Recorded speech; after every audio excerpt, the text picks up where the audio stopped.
I'm Dave Laird. I'm Matt Booker. I'm Benjamín Labatut, and this is the Concavity Show.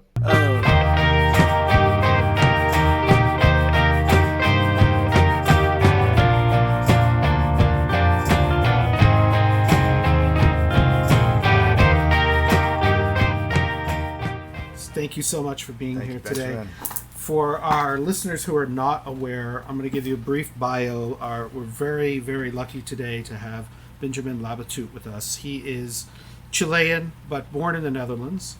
He's the author of several books, most notably When We Cease to Understand the World, which came out from New York Review of Books and translated by Adrian Nathan West in 2021. It was a finalist for the National Book Award. It was one of the New York Times Book Review's 10 best books of 2021. And we're here today to speak about The MANIAC, which came out in, I believe, October of 2023. Yeah. And the book is fantastical and wonderful. It's got a really interesting kind of three-part structure. And we wanted to have him on today to speak about the ideas behind the book, but also the process for it, because it's a very interestingly structured book. Dave, what would be your summation of the book? All right, so first of all, I just want to say a huge thank you to your publicist, Benjamin Cameron Waller, who's with Penguin Random House in Toronto. He just emailed me. He's like, Dave, I have a book. I'm going to send it to you. It's called The MANIAC. I'd never heard of the book before, and he's like, I'm sending it to you. I think this is like right in your wheelhouse. And I got the book, and the cover absolutely arrested me instantly. I was like so obsessed with how beautiful this cover is, and I devoured this book in a very short amount of time on vacation last summer. And as soon as I finished this book, Benjamin, I looked up the documentary AlphaGo, watched it that night, obsessively thought about AI, game theory, games, etc., which are things that I'm pretty curious about in general. This book is primarily a look at some of the most brilliant, genius mathematicians and physicists of the 20th century, particularly one Hungarian named John von Neumann, who is kind of like, I would say, an under-the-radar character. Like, I took in university, I did a history major. I did a history of science and a history of technology class, and I don't remember hearing that name. Maybe that's because it was a long time ago and I just forgot or whatever, but he doesn't seem to have like sort of the cachet that a lot of other physicists and mathematicians have, like in popular culture maybe. So I was like so invigorated to just read about this person that I really felt like I had no background in. And so it's kind of like a novelized biography of his life and his contributions to mathematics. He ends up working on the Manhattan Project with Oppenheimer. And then the book ends with a kind of a look at what his computing technologies advancements did for like the future of AI, and how we can be sort of like defeated by AI, at least in something like a game called Go. So Benjamin, can you walk us through a little bit about like how did you come to land on von Neumann as this character you wanted to write about next? Because this book sort of feels like a successor to When We Cease to Understand the World, and sort of the content and like the sort of obsession with mathematics, with physics, 20th century.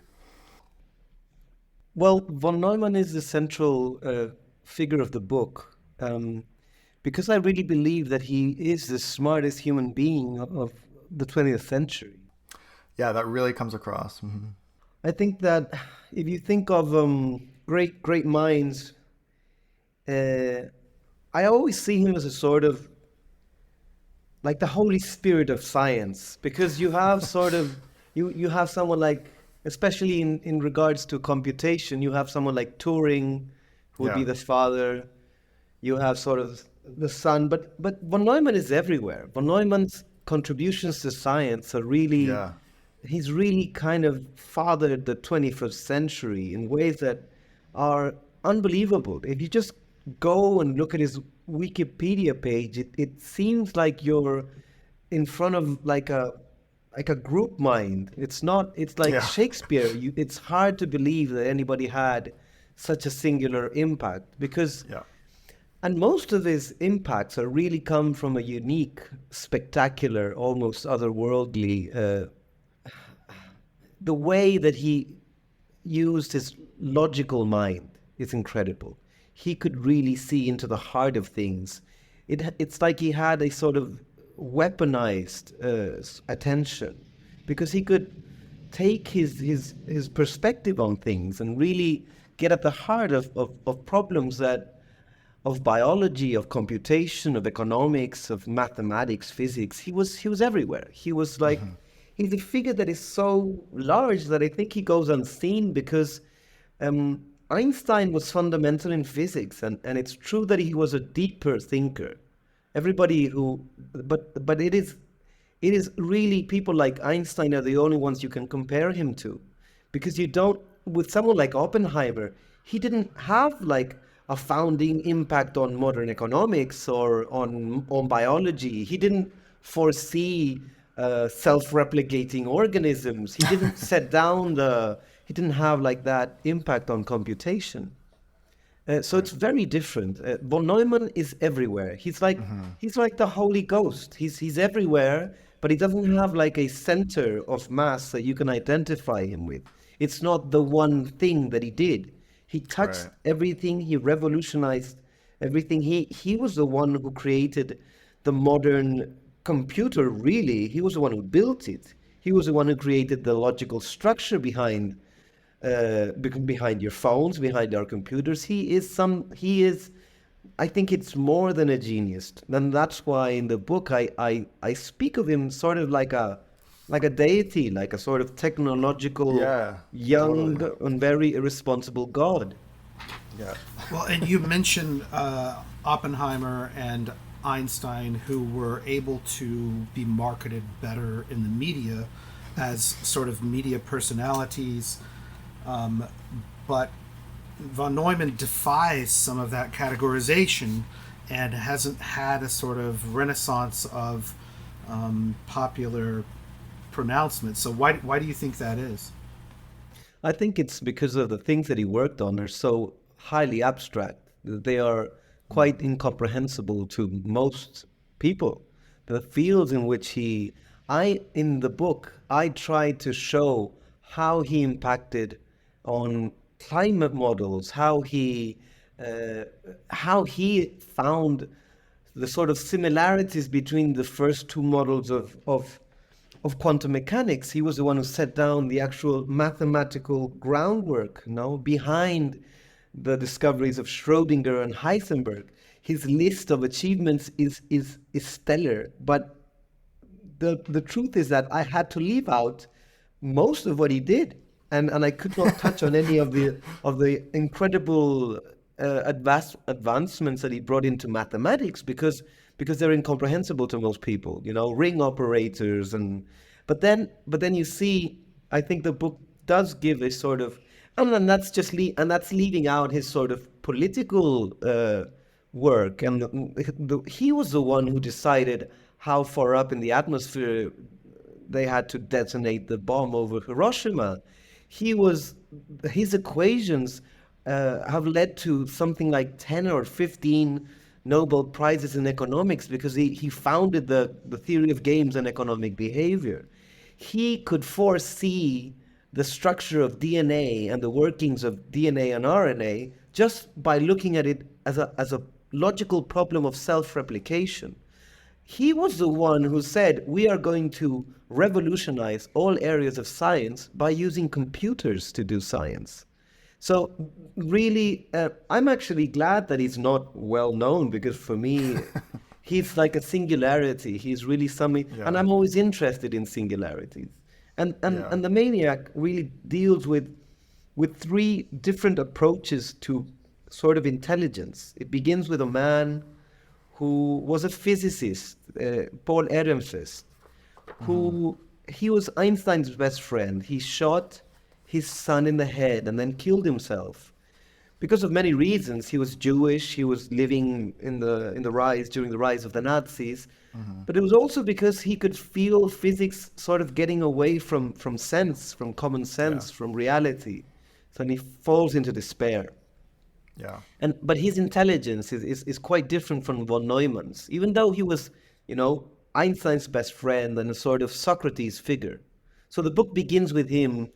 It begins, and it kind of, the Maniac sort of tells a story of intelligence, right? It begins with a sort Yeah. of a man who was faced by the rise of a type of intelligence, a sort of a reason that is very mechanical and mathematically oriented.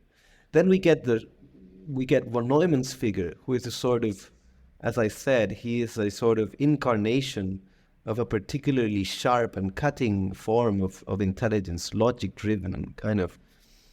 And then you have the final section where you have a man who's fighting against the first modern incarnation of artificial intelligence, which is DeepMind's AlphaGo program. Yeah. And I feel like that story is not also well known. Like, people have heard, maybe at least in the U.S., have heard more of Gary Kasparov and Deep Blue. Yeah. That story was well publicized, but the game of Go is less well played or less well known in the Western world, obviously, than in Asia.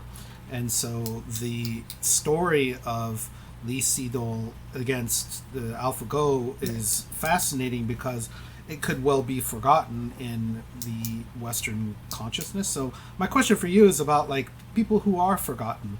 You said von Neumann is sort of a singular character, right? And he stands above everyone else. And, Newton was considered that way. Or, Shakespeare or Milton or someone in literature who is considered to be far and above. And yet there were other poets, there were other scientists, there were other writers at the time. Maybe they didn't contribute as much, but they are forgotten. Is that what we have to hope for, is to only remember those who stand above? Or, what draws you to writing about the this is back to the original question Dave asked. What draws you to this? Well, really, to me, what draws me to, it's not, if what draws me are things that are deeply, deeply mysterious, things that are incomprehensible, things that really lie outside of what our minds can grasp. So in every time I begin a new project, there always has to be a central mystery that is not only sort of incomprehensible to me or deep and profound or unresolved, but hopefully for everyone. So when we cease to understand the world, I write about black hole singularities and the wave function in quantum mechanics, because those are things that science makes use of. It's funny, right? Science is unique in that it can use things that it doesn't understand. Human beings kind of function that way. We can kind of use things that are deeply mysterious, that are beyond our current understanding. And they are really I think they animate us. I think they kind of inject a necessary sense of wonder and of course a great terror. Those are the things that drive me. Von Neumann is one of the most unique human beings that have ever existed. If you try to comprehend someone like that, I guess in modern terms he would be explainable. If you can imagine that before von Neumann there was one computer in this world and it was him. His brain was like that. The speed of his brain was something that would leave people aghast. He would solve someone's problems that someone might have been working on for decades in a hallway. He would just listen for a while and then give them like finished equations. And there are countless stories of this. So he is a really human-shaped singularity.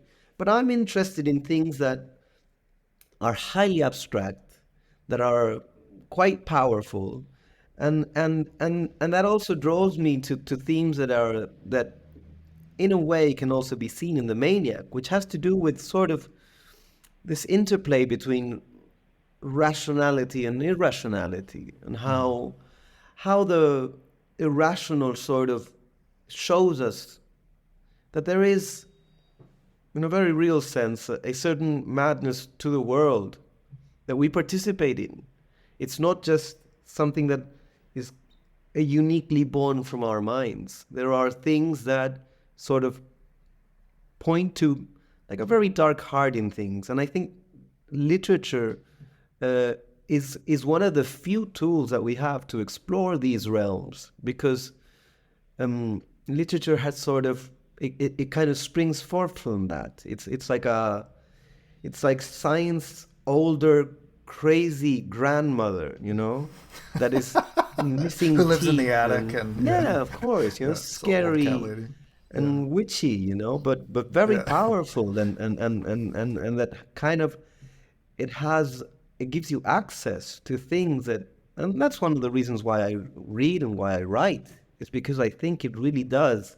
It's a unique perspective on reality, and that is necessary. Well, and your mention of the mysteries and the sort of irrationality of man leads me to the question that a lot of philosophers ended up with, Nietzsche, is about it leads to religion and man's need to have some sort of God or supernatural being outside of the natural world. And you do touch upon this in several places. And, how did you feel, mathematics and the hard sciences approach that tension between what can be known through science and what can't be? Well, I think in the West we live with a sort of God-shaped hole, both in our culture and in our personal lives. We have, when we've taken these enormous and beautiful steps towards, enlightenment and reason, we've also kind of cut a part of ourselves out. And while we cannot go back to it with the sort of naivete that we used to have, there is, I view sort of, you see, much in the way that we have metaphors in language that allow us to express and to deal with things that if we lack that language, we would have no access to. If you don't have the sort of tools for thought. Yeah. I think that, the language of spirits, goddesses, gods, is a sort of tools for thought. They open up vistas into reality. They are fundamental, much in the way that I regard sort of spirituality, much in the way that I regard fiction. Fiction sort of grant you unique perspectives, contradictory perspectives. What does myth give humankind? It gives us a sort of a web of meaning that is full of holes, and it's very feeble. It's not something that you can put your finger on, but because of that, it has a sort of, it shows you the connections between things. It's a beauty of relations that is missing from a strictly rationally minded scientific perspective on things. So, at least in my books, I try to bring together things that are quite foreign. I try to sort of do a little, I'm looking for the spirits in the equations. I'm looking for the demons Yeah, in the mathematics. I'm esoteric looking for, kind of, yeah. I mean, it's there. It's there both in terms of history, and it's there in the sense that whatever comes out of we're a very haunted species. We are haunted by our own minds. Yeah, We you capture will that never, very well here. and no matter how advanced we become, we will always remain very dark and very mysterious to ourselves. That's just part of how the human phenomenon works. I think that literature sort of takes, to me, it is a tool to cut into that. It feeds off that. It can sort of, it's a wonderful thing where it feeds on paradox. It thrives with contradiction. It doesn't merely show you like sense and nonsense. It's really delirium. Roberto Calasso, the Italian writer, who is one of my main inspirations, he kind of says, well, at the heart of literature there is delirium, and possession is one of the highest forms of intelligence. And this is something that you forget, even though we are continually being possessed, taken over by things that we don't really seem to have any control over. I try to bring all of those things in my books, but I use very consciously the most precise, abstract, rationally determined subjects, because I think Yeah. that's when these things come alive, you know? Have you ever experienced that in your discipline of writing before, where you felt like kind of something, some kind of like fugue state has overtaken you and you've just entered into kind of like a reverie and the work just pours out of you? Or is your work That is all more writing. tortured than that? Is that yeah, like That is what writing is about. I mean, yeah. that is what I mean, and not just in the very romantic sense, because that's what reading is about. When you your mind gets taken over by somebody else's words, you are there, you inhabit this world. It is to me the easiest way to explain this is by just pointing out something that is very obvious and that has been pointed out by many writers, which is sort of the closest analog you have to writing, to literature, is magic, because it is a sort of trick. It's a psychological sort of, it's an operation of the mind where you are completely giving yourself over. It takes over your time. It takes over your attention. It messes around with your feelings. It can. There is nothing more intimate than the connection that you have with a book that you're reading. Nothing takes over your attention in that way, and that is it's a magical thing, and it's something that I take, at least, very seriously. To me, this is my attitude towards writing and reading has always been sort of a, I see it as a kind of, well, as a spiritual, religious endeavor, really. I don't hide that at all. I think that in books and writing, you enter into this much in the way that you would, go up a mountain and become part of some monastery. It's a lifelong dedication to something that I find quite sacred.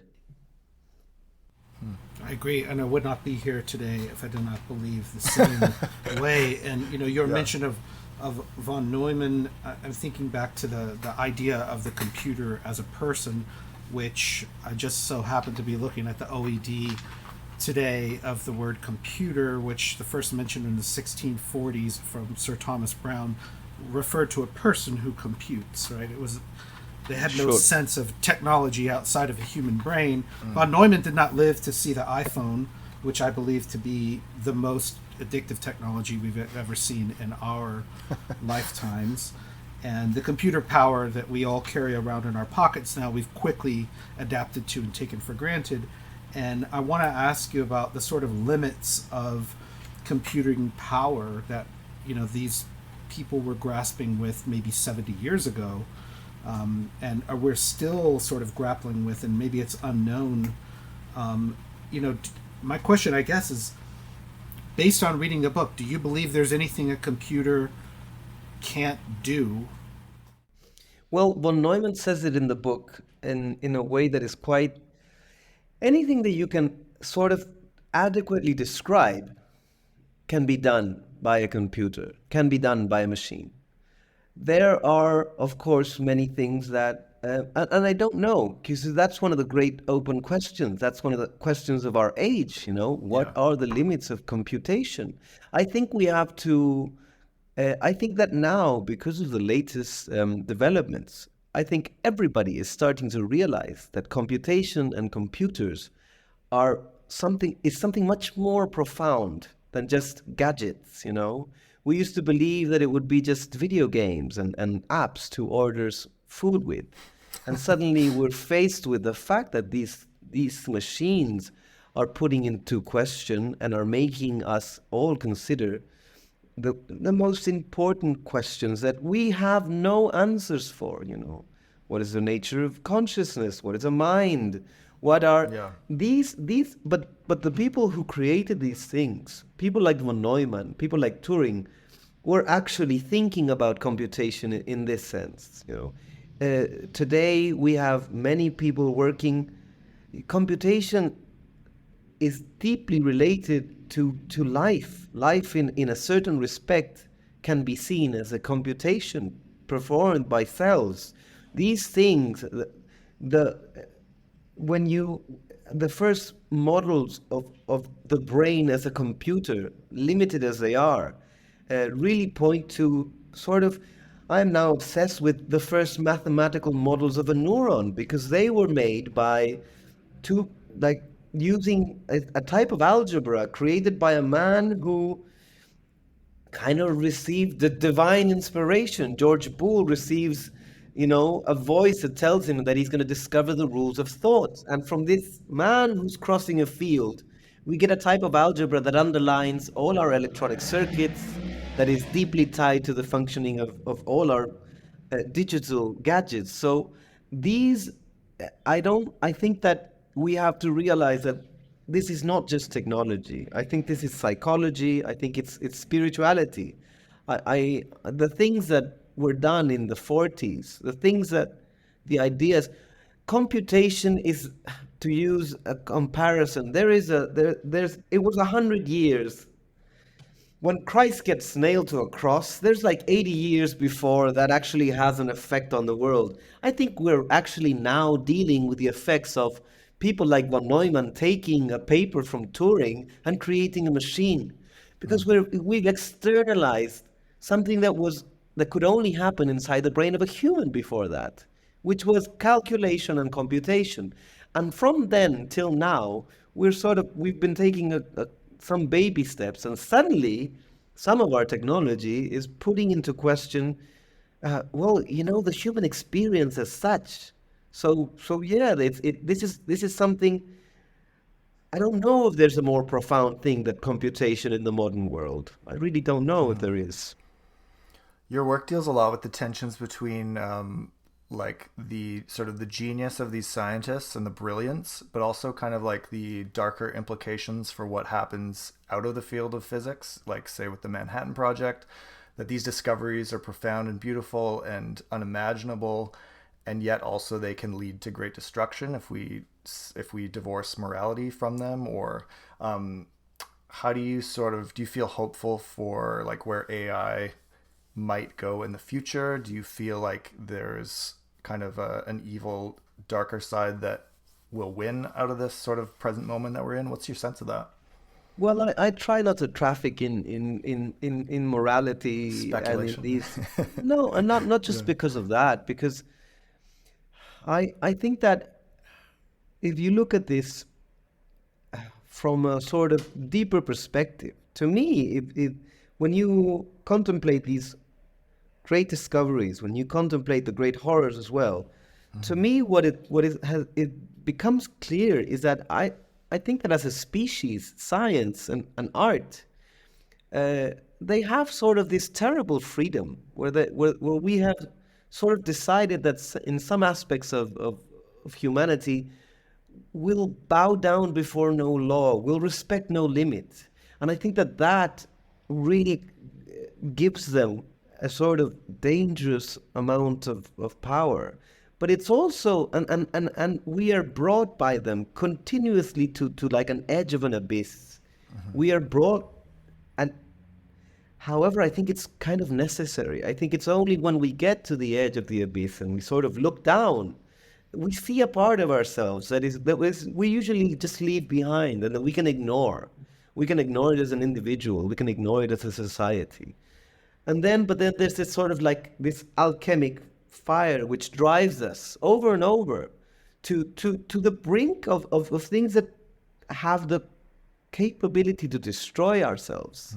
We do this again and again, and we kind of rescue our humanity from it. We learn from it.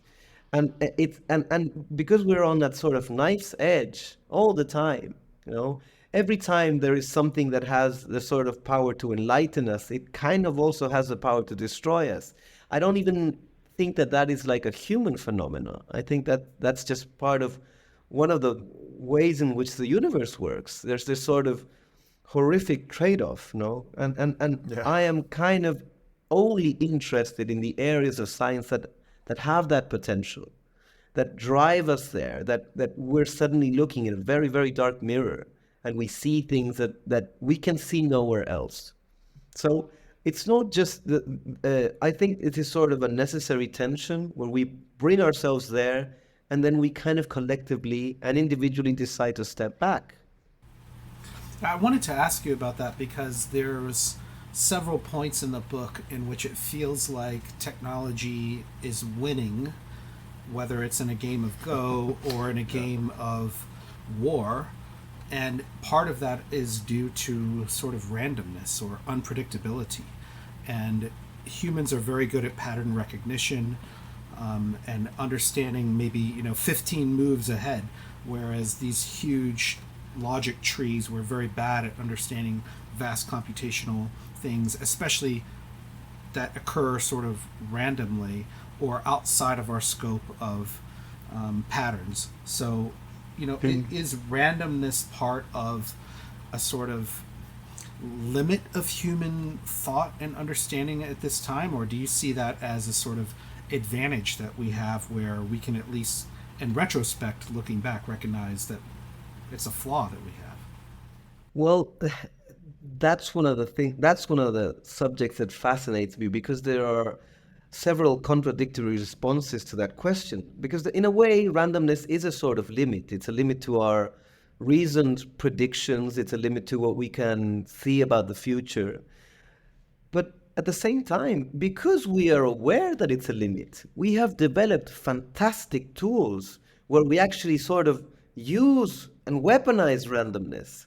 There is in the book the random walk discovered by Stan Ulam, who was a mathematician who he had a bug in his brain. He almost died.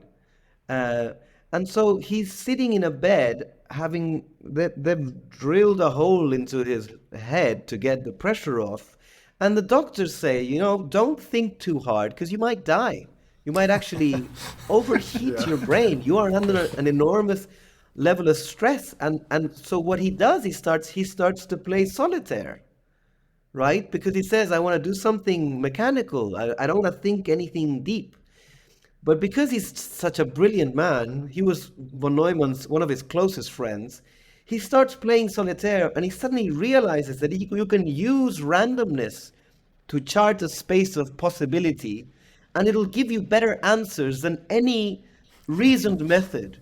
So even then, there's a man who's trying not to think and who's trying to use randomness as a sort of balm. And you get a method which is incredibly powerful, which is used in all types of computer programs today. But then they also used it to chart the neutron reactions in our hydrogen bomb. So from this man playing solitaire, you get something that is the deadliest weapon that we have ever thought of. But you also get things that are very, very useful for all sorts of algorithms that make our lives better. So it is, in randomness, it's like a strange angel, really, It is both a limit, it is also, chaos theory is one of the most beautiful things that has come out of 20th century science. And not just for science, chaos has sort of become one of the central metaphors by which we understand reality, right? That was not something. It has also freed us from a strictly draconian, rational perspective where we think that everything is deterministic and we live in this little clock world. So chaos is sort of something that accompanies us. It's also something that works as a limiting factor. It also opens enormous and very powerful vistas. So to me, those are the sort of things that drive me. It's like those are the things that I feel passionate about. Well, and I just want to jump into that idea of a random walk was used in a famous book about stock prices, which seemed random. Random Walk Down Wall Street by a guy named Burton Malkiel in the 70s. And the idea of the unpredictability of the future feels true. Like that feels very true. And, this podcast used to be just about the writer David Foster Wallace. Every episode we mentioned David Foster Wallace. And he had this saying about the difference between writing fiction and nonfiction, which I'm sure you're asked about in every interview because you're kind of a mixture of like fiction or nonfiction, or what is fiction? You have to answer this question. And then he had a saying that says, fiction is about what's true and nonfiction is about what's real. And there was a sort of separation between the truth. So as a writer, I guess I want to ask you about the idea of what is real versus what is true. Oh, but I completely agree with Foster Wallace in that. And the thing is that I'm fascinated by both. You know, I'm trying all in my books. I am using what is real to get at what's true. I'm using the tools of fiction to sort of illuminate what is true in what's real, which is really they are absolutely not one and the same thing.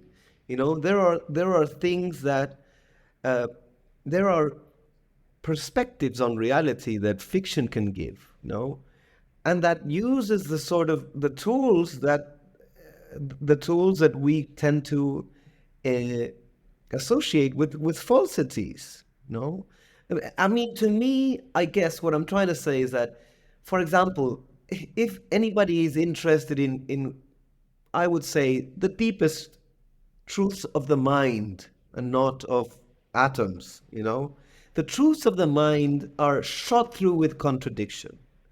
This is something that you understand if you go and you read books like the Vedas, if you read Christian mysticism. So to sift through that, to find your way through that, it requires a random walk. It requires that you can kind of hold contradictory truths in your heart. It requires looking past uh, categories that may be very important for political discourse or for historical discourse, but that simply do not illuminate as much as fiction can do. Fiction can really find sort of the kernels of truth, of meaning, because when I think the coin, you know, the value in literature has to do with meaning. And meaning is not something that you can reduce to truth and falsities. Everything, it's like you need a third value, you know? Everything you said about the limits of computers, you have zeros and ones, and anything that can be sort of put into those categories where they're true or false, yeah, sure, you can compute that. But a great, an enormous part of the human phenomenon experience has to do with meaning, and meaning does not arise from those things. It arises from things that are convoluted and that can be profoundly contradictory, right? So we grope our way towards truth, which is not something that you can derive from facts, and it's not something that is sort of solid, you know. It's shot through with holes. It's full of things that we kind of understand ourselves through contradiction, and that's why like to write about things like Gödel's incompleteness theory and Heisenberg's uncertainty principle, because those are kind of things that to a writer feel I don't know, I would say sexy. They're kind of they're seductive. They and you know, we're kind of dealing as writers. You have to know that uncertainty is like one of the greatest measures of truth, right? And that the highest form of literary truth is really, really quite contradictory. So those are kind of the things that are, as a writer, I don't even question them. You're trying to reach something that I don't know if I can qualify as higher. I would actually use the term darker. The things that literature feeds upon are dark. They are shadowy, you know? It's like literature to me is a dark art. That's what it does. And when you're into the dark arts, you know, what draws your eye is our shadow. Is those things that kind of exist only for the mind and that you cannot shine a reason onto and expect to see much. You'll actually erase it. So writers tend to envelop things, you know. We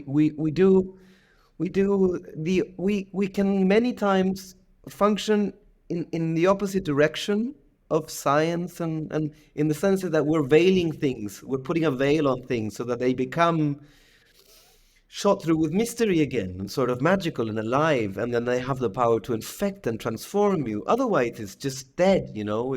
If books don't have some sort of spirit in them, they're just dead. They can be full of facts and be dead on the page. This book to me is very terrifying. As much it is beautiful and about genius and about progress and all that kind of stuff. And I know I've listened to some other interviews with you. You've talked about, you've seemed to like not be super interested in talking about genre and categorizing things in literary ways. But could we consider this book in some ways like part of like horror, like tradition a little bit? In the No, sense that not there's at all. this, Because there's just I like the spirit of like doom in a way, you know? well, I mean, And it's very compelling. Like, I mean, Lovecraft. the highest compliment. Yeah. Lovecraft is someone who I treasure, but I, I I don't know. I guess if I don't think in terms of genre. I think in terms of authors. So uh, I try to get my books to sort of ring out with the same tones of my favorite authors, people like Philip K. Dick or Lovecraft or Borges or Kafka. If it's horror in the way that a Bruno Schulz book can be Right, yeah. horrifying, because there is such a fecundity in it. There is such there is a sort of everyday presence of something that is so overwrought that you feel that you're in the presence of something, you know, almost demonic. Yeah. And Yeah, totally. and those are the or but if I ever write a book that can be easily categorized in a genre, I feel I would have completely betrayed myself. Yeah. Yeah. That's good. I want to ask you about. You mentioned the uncertainty principle, the idea of the unknown. Right now, there's a lot of scientists and physicists and astronomers focused on interstellar space and space exploration, which I think is part of our future, regardless of how we deal with it. But also how, in the past, a big part of that was, the exploration of the Earth, which ended maybe with Antarctica in the 20th century. And your first book being about Antarctica, I have an interest in that and the idea of the explorer who is searching for untrod lands and unknown sort of mapped places in the world. And your interest in you mentioned Wikipedia at the beginning. I love Wikipedia. I love Google Earth. I love Google Maps. I think that these are really rudimentary tools that we're still just developing, but we're old enough, all of us, to remember a time before they existed, before the internet existed. And the people that you're writing about here, especially von Neumann and Oppenheimer, I'm thinking of they lived with some other rudimentary technologies. Where do you think we're going? Like, do you have any ideas about where do you think science is focused on at this moment in terms of the unknown? I do have ideas, but I find them quite uninteresting because to me the really like space exploration I find quite childish. To me, the greatest undiscovered territory is the past. To me, the writers that I think fascinate me without end are people like Borges or Sebald, who rescue the past, or people like Pascal Quignard, this French writer, whose mind really seems to be sort of 500, 600 years in the past. I think it is like an enormous undiscovered land, and it's a source of you see, think about it in terms of physics. What you need to look for when you're wanting to find something literary is something that already has power, that's already irradiated, no, and that has layers upon layers of meaning, and just like we dig into the earth and we take oil, which is dead matter, compressed by layers. I think the past is just the greatest, source of fascinating things, and things that are, because you're dealing with ideas that are strung together in webs of meaning. If you look at someone like Pliny the Elder, or if you look at the writings of Anastasius Kircher, or if you look at any sort of book written before 1959, it opens up, not only in terms of substance, but also in terms of style. It just gives you a richness that to me has been completely lost. And I don't think you can fail. If you have the mind of a paranoid like Philip K. Dick, if you have the perversity of someone like J.G. Ballard, who may have lived in a very nice home taking care of his kids in a very small town, but was fundamentally and wonderfully perverse, they can see the future. But it requires a level of twisted. You have to be. I'm not that twisted. I'm just not that twisted. So you're more of a historian than a futurist. Yeah, I find that it's really my books are just going back and back. I am now charting sort of, I went from chemistry to physics, mathematics, and now I'm all the way down to logic, and I keep going back and back, and I find more and more. Whereas because of the way that we're living today, I think the future is kind of dead already. Things that are futuristic appear childish, ridiculous. We are no longer amazed by what is wonderful and new. We are just not. Everything, because things don't have time to mature, they're sort of dead on arrival. It's like everything is stillborn now. The accelerating speed is. Yes, the speed of change is making things. They don't have time to. This is also true of authors and books. People don't invest time. They think they want to get their book published when they're 25 or something, and they don't realize that it takes you about 20 years to get to a point where you say anything that is worth listening to. So to me, the past is sort of the biggest source of wonder that we have, readily available in stuff like you mentioned, like Wikipedia, encyclopedias, old books.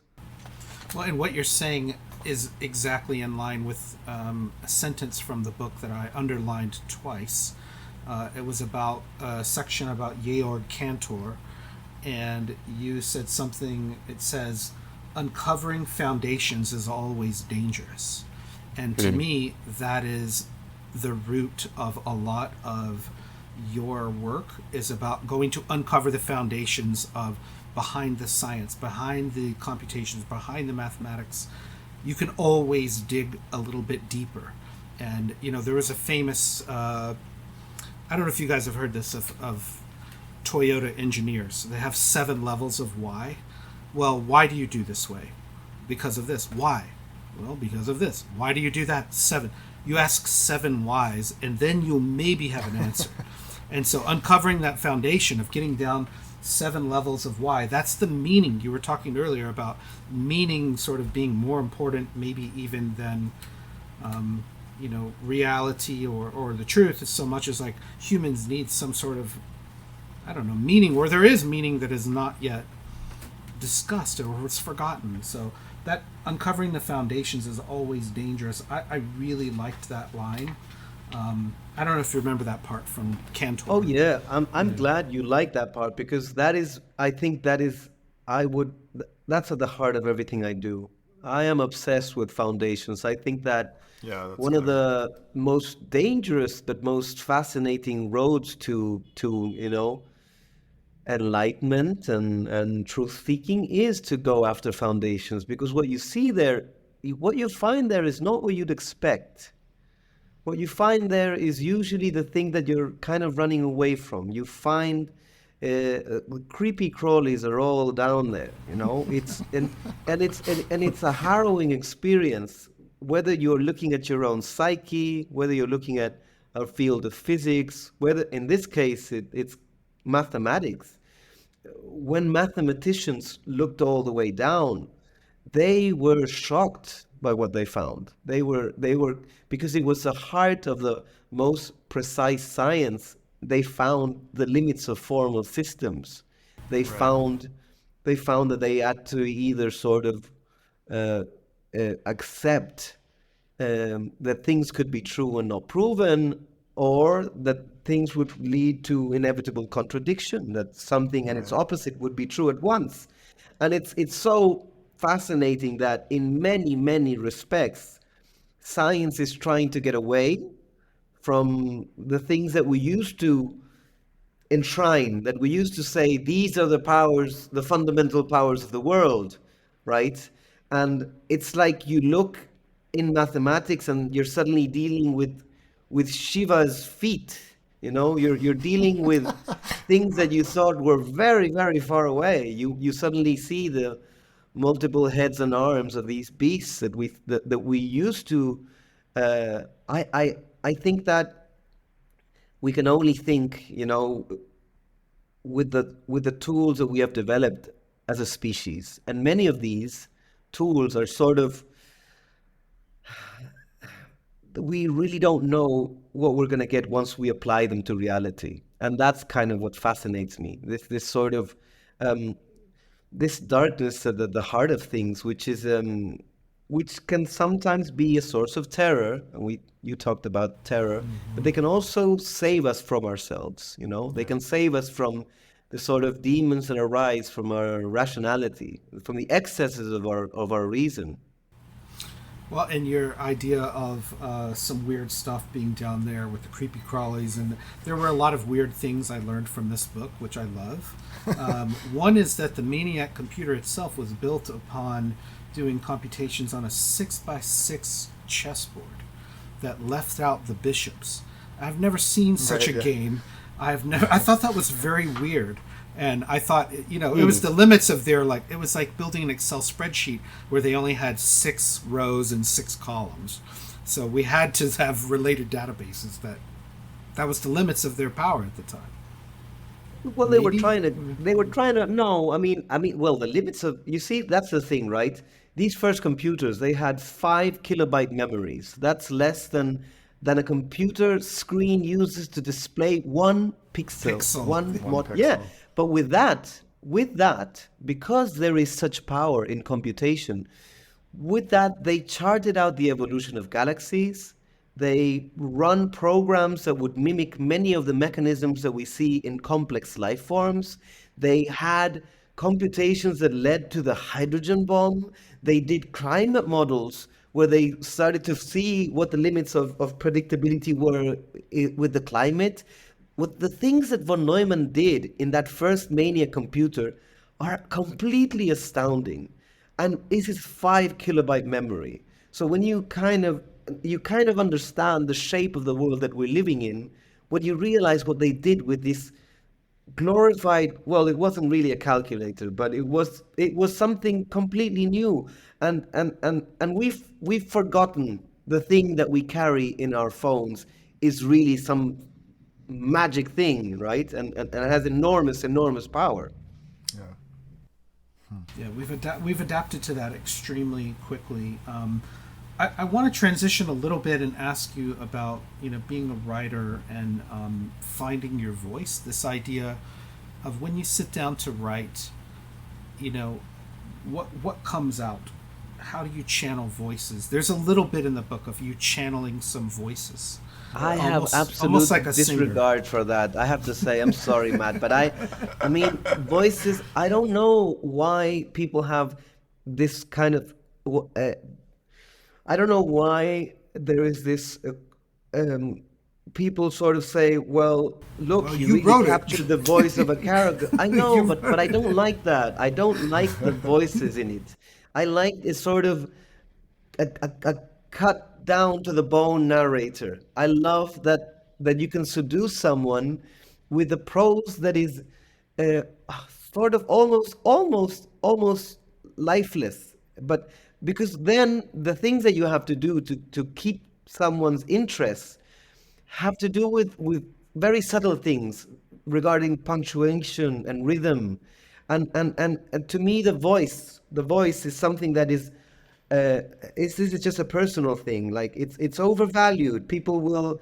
Uh, I kind of get bored, when I hear a voice because I can just walk out on the streets and hear 1,000 different accents from people saying things in an amazing way. To me, there is like a sort of old-timey prose that is, I guess my model is sort of naturalist from the 19th century, where I think that's kind of has been lost.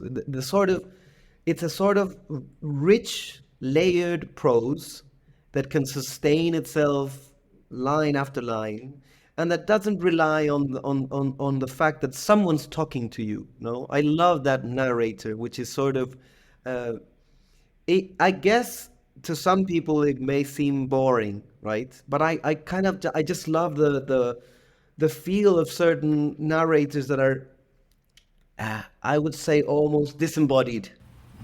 I love disembodied prose. Well, to me, the hero of that for me is David Markson, and Oh Markson yes. has a line about being fed up to death with even really the idea of having to carry a story. Yes. That is Oh like God. fuck a story. Oh man. God, Like, yes.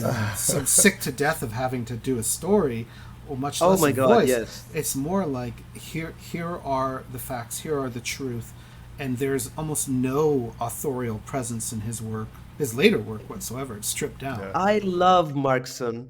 I love his the books where he finally it was inspiring for me.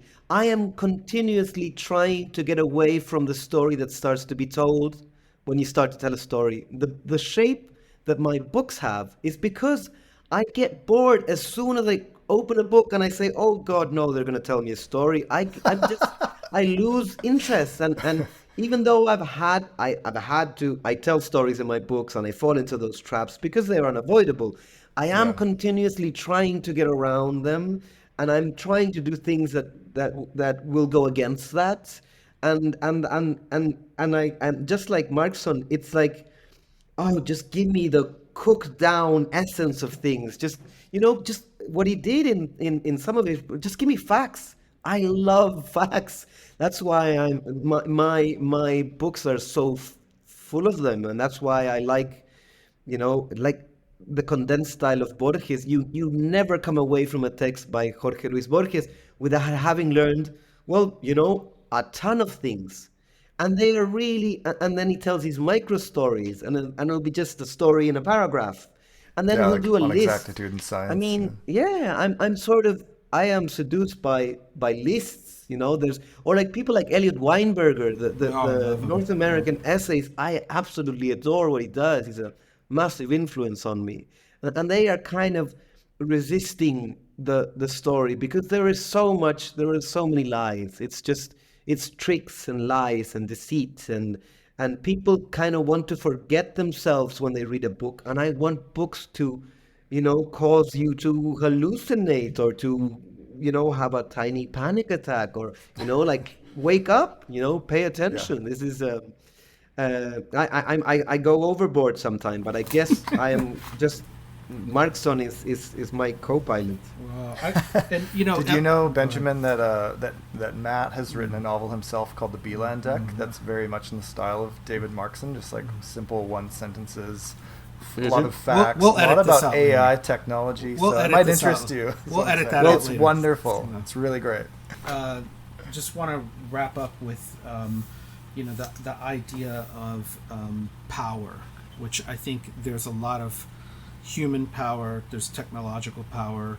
Um, you know, in the end, are you an optimist about humanity uh, in the face of such power, or how do you feel pessimistic? I cannot simply define myself in I try to stay away from defining myself in any way, because the question for me really is, well, what can optimism show you about the world? What can pessimism show you about the world? That is one of my personal sort of commandments. I always try to see things from a multiplicity of perspectives. I think that, I don't think I think everything has a sort of blind spot. If you're pessimistic, you're leaving out things. You're leaving out, for example, unintended consequences, luck, things that inspire you. If you are optimistic, by nature, I think it's better to prepare for the worst. So I don't know if you can come up with a third category where I'm Well, neither. are you intrigued by the mystery of the world? How about that? Oh, yes. I think the mystery of the world keeps us alive. I think it keeps us desiring. I think that as soon as I think that thought remains alive when it's in contact with mystery, when it's in contact with limits, when it's in contact with things that it cannot fully come to grips with. I think that as soon as we believe something, I think that as soon as we're married to a particular perspective, thought just goes out the window. You're no longer thinking. It goes to the back of your mind. So I am, I guess I'm with Werner Herzog in this. If the human race inevitably comes to its end, we will still have produced Shakespeare, you know, TikTok videos. Borges. Yes. I mean, there is, and of course, I think Kafka said it best. He says there's endless hope. You know, hope is endless. There's just no hope for us. Well, hey, let's Writers specifically. let's end on that note. We want to thank you for your time. Thank you so much for Yes. being here today. And Thank you, Benjamin. for everyone who has not read The Maniac or When We Cease to Be the World, please go out and get them. We'll have links to this in our show notes and on our website. So thanks, everyone. Thank you, Matt. again Thank for- you, Dave. Yeah, Appreciate these it. books have gripped me in a way that very few have in my memory of reading. So thank you so much. They're beautiful. I can't wait for whatever your next project is. I'll be Googling your name often in anticipation of the next book. So thanks again. Thank you, Dave. Have a great day. All right. Thanks, Ciao. you too. Catch me now as I sing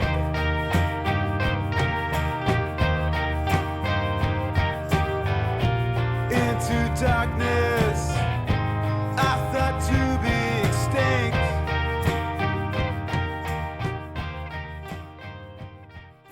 Since we're editing things out, I have to go in like 3 minutes. Yes, cool. All right, let's wrap. I